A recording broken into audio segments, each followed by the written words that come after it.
Hello students, class 9 exercise 1.3 का question number 6 है।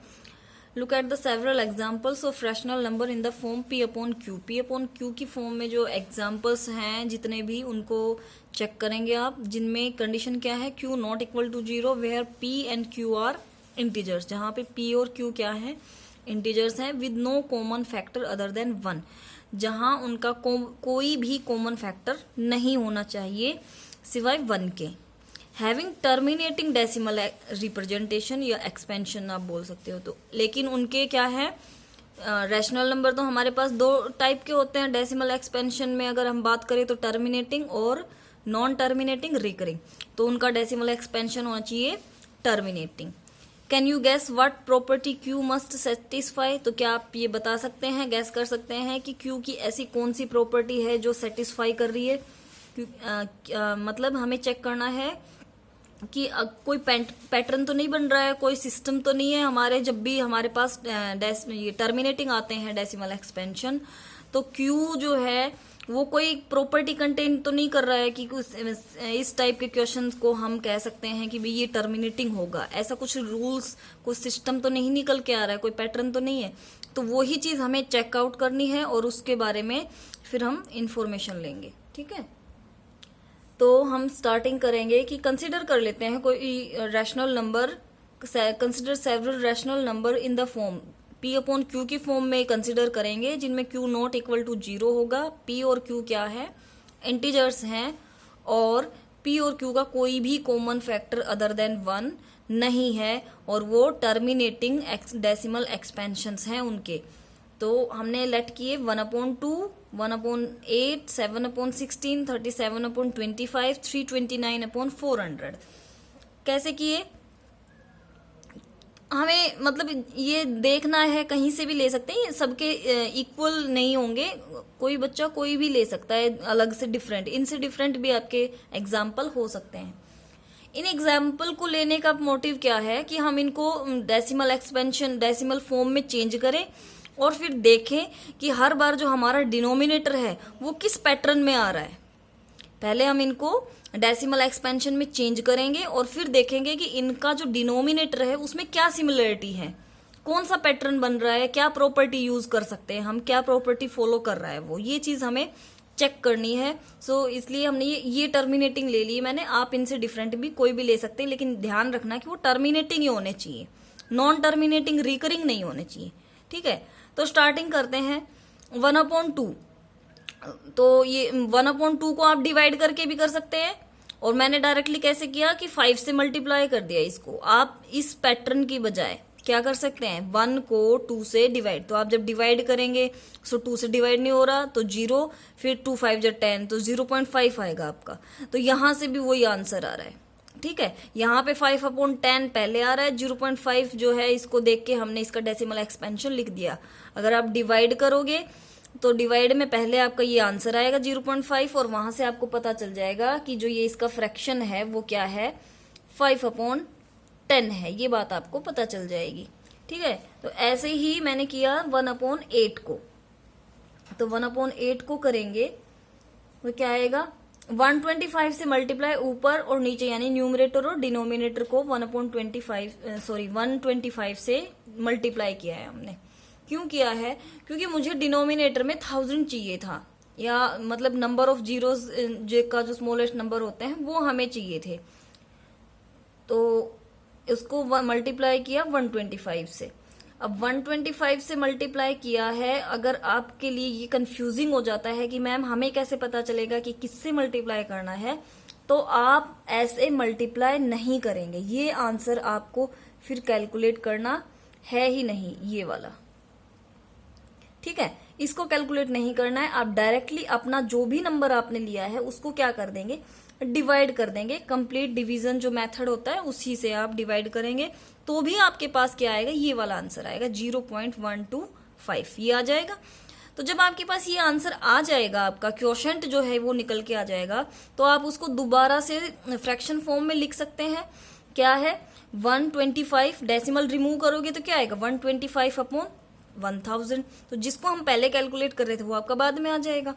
लेकिन आपका मैथ वो जो ये इसका जो पी अपॉन क्यू की जो फॉर्म है जिसमें हम डायरेक्ट यूज कर रहे हैं वो सेम आपके पास आएगा।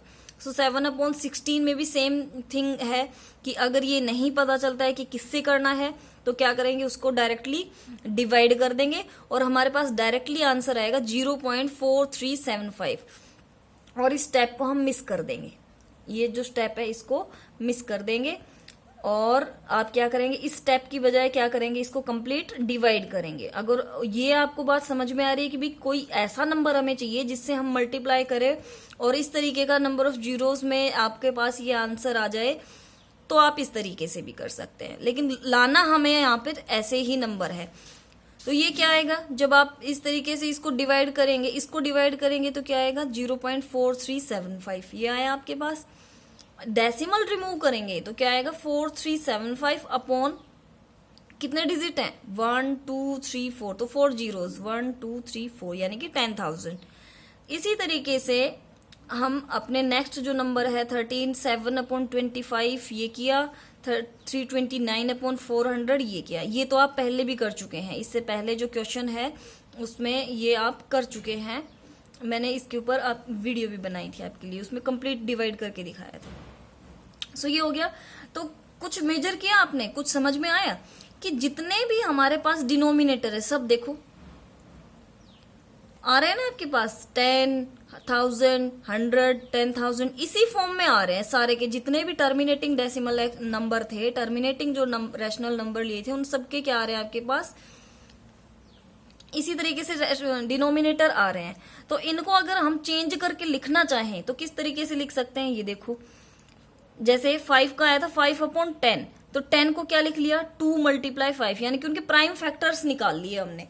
जो भी डिनोमिनेटर थे उनके क्या कैलकुलेट कर लिए, प्राइम फैक्टर्स। तो प्राइम फैक्टर्स जब कैलकुलेट किए तो 10 का क्या आया 2 × 5। सेकंड जो था आपका 1/8 वाला क्वेश्चन, 1/8 क्या है 1000। तो 1000 के आपको प्राइम फैक्टर अगर किसी भी नंबर के कैलकुलेट करने होते हैं ना, तो आप उसको किसी दो की मल्टीप्लाई में फिर उनकी मल्टीप्लाई में ऐसे डिवाइड कर लिया करो। जरूरी नहीं है कि आप प्राइम फैक्टर को इसी तरीके से निकालो कि पहले आप 1000 लिखो फिर उसको इस तरीके से निकालो।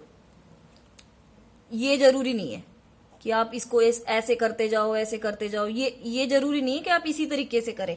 आप ऐसे भी कर सकते हैं कि जैसे 1000 है उसको किसी भी दो नंबर की मल्टीप्लाई में आपने पहले ब्रेक किया कि 8 और मल्टीप्लाई 125 हम लिख सकते हैं 1000 को।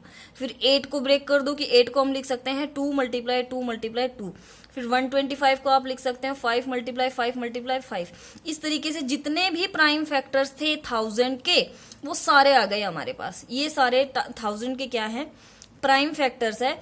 आप इनको दोबारा से मल्टीप्लाई करोगे 1000 ही आएगा आपके पास, ठीक है। तो नंबर ऑफ प्राइम्स में हमने प्राइम फैक्टर्स में सबको स्प्लिट कर दिया है।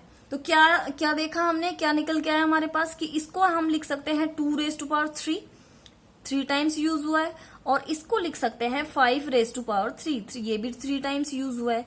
तो इसको हमने इस तरीके से चेंज करके लिख दिया, ये जो दोनों है, ठीक है। नेक्स्ट हमने देखा कि जो 7/16 है उसमें क्या आ रहा था हमारे पास 7/16 में आ रहा था 10,000। तो इसके भी प्राइम फैक्टर्स लिखे, तो किस तरीके से लिखे 2 पार्ट्स में सेपरेट करके। अगर ये भी आपको ये लग रहा है कि नहीं मैम हम ऐसे नहीं कर सकते, तो ये जरूरी नहीं है कि मैं जिस तरीके से बता रही हूँ आप ऐसे करके देख लो रफ में या साइड में या रफ में, आप कहीं पे भी इसको करके देख लो कि कितने प्राइम फैक्टर्स आ रहे हैं, कौन कौन से आ रहे हैं, वो निकाल लो अलग से और फिर डायरेक्टली आप इनको लिख सकते हैं कि भी ये सारे प्राइम फैक्टर्स हमारे पास निकल के आए हैं। जरूर ये वाला जो ऐसे इस तरीके से लिखना जरूरी नहीं है, इसकी बजाय आप डायरेक्टली ये लिख सकते हो, बशर्ते आपको निकालना पड़ेगा अलग से।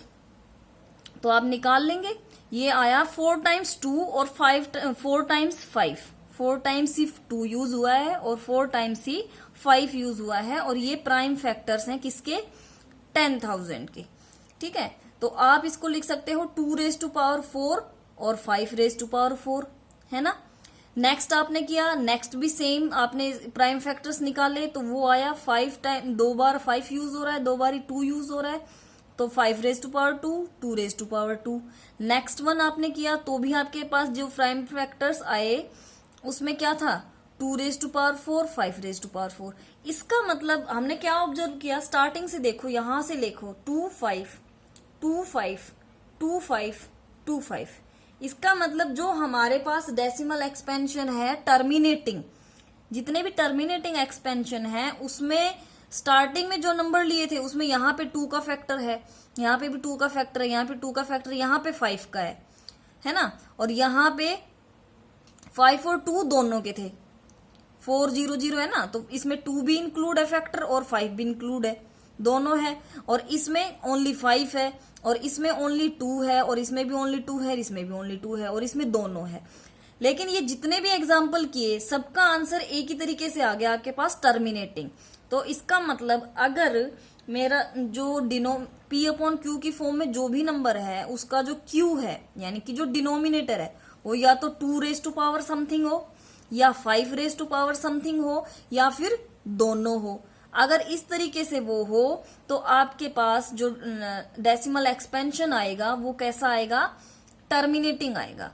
ठीक है, तो यहाँ इन सब चीजों से हमें एक ही बात समझ में आई है कि अगर हमारा Q जो है, जो डिनोमिनेटर है वो या तो 2 की पावर में हो या 2 की वैल्यू हो या उसमें 5 का फैक्टर हो या 2 के फैक्टर हो या 5 हो या दोनों हो 2 रेज टू पावर। तो इस तरीके से जब ये दोनों का पेयर बनता है तब वो क्या बन जाता है, टर्मिनेटिंग हो जाता है। और सिंगल में भी वो बनता है, क्यों, चाहे 2 हो या 5 हो। तो इससे हम लिख सकते हैं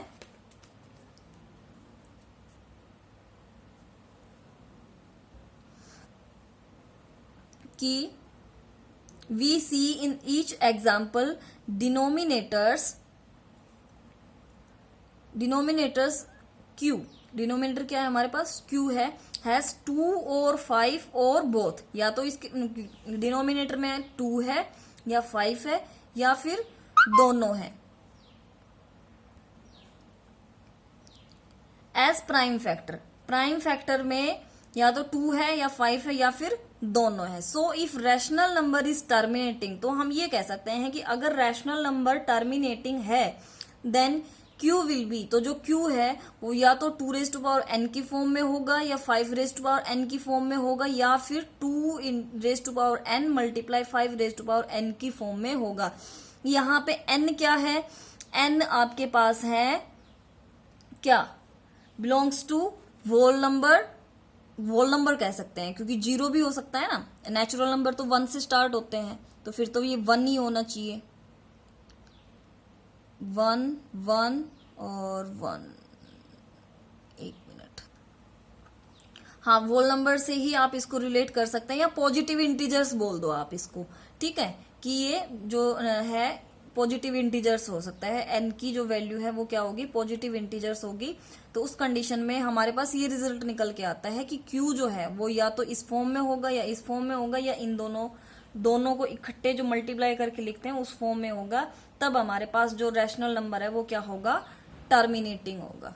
ठीक है, तो ये क्वेश्चन जो है करने में बिल्कुल सिंपल है, लेकिन ये समझना है कि हम ऐसी कौन सी कंडीशन है जब डायरेक्टली देखते के साथ क्वेश्चन को देखा और आंसर कि ये टर्मिनेटिंग है। कब होगा, जब हम ये बात समझ लेंगे कि या तो उसका जो डिनोमिनेटर है वो 2 रेज टू पावर समथिंग की फॉर्म में है या 5 रेज टू पावर समथिंग की फॉर्म में है या फिर दोनों उसमें इंक्लूड है, मतलब वो 2 से भी डिविजिबल है और 5 से भी डिविजिबल है। या यूं कह लीजिए कि आपका जो डिनोमिनेटर है उसमें उसके प्राइम फैक्टर 2 भी है और 5 भी है। तो देखो हमारा स्टार्टिंग में देखते हैं, देखो ये 2 रेज टू पावर की फॉर्म में है, इसमें भी ये 2 रेज टू पावर, ये 2 रेज टू पावर, ये 5 रेज टू पावर और इसमें दोनों। तो ये सारे के सारे क्या है, टर्मिनेटिंग है। तो आप जितने भी टर्मिनेटिंग को देखोगे आप इनसे अलग भी देख लेना, कहीं और किसी बुक में भी देख लेना, तो इसी फॉर्म में मिलेंगे सब के सब आपको। ठीक है, सो आई होप ये क्वेश्चन समझ में आ गया होगा।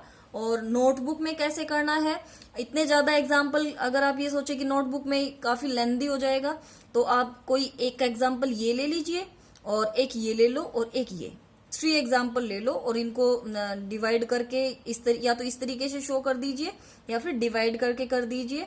और फिर उसमें जो ये है प्राइम फैक्टर्स वाला जो ये आपको लिखना है, एक्सप्लेन करना है, ये भी करके दिखाना पड़ेगा कि भाई प्राइम फैक्टर्स ये आए हैं। और फिर यहां से डायरेक्टली आपको ये स्टेटमेंट लिख देनी है। इस तरीके से आप क्या करेंगे, इसको क्वेश्चन को सॉल्व करेंगे।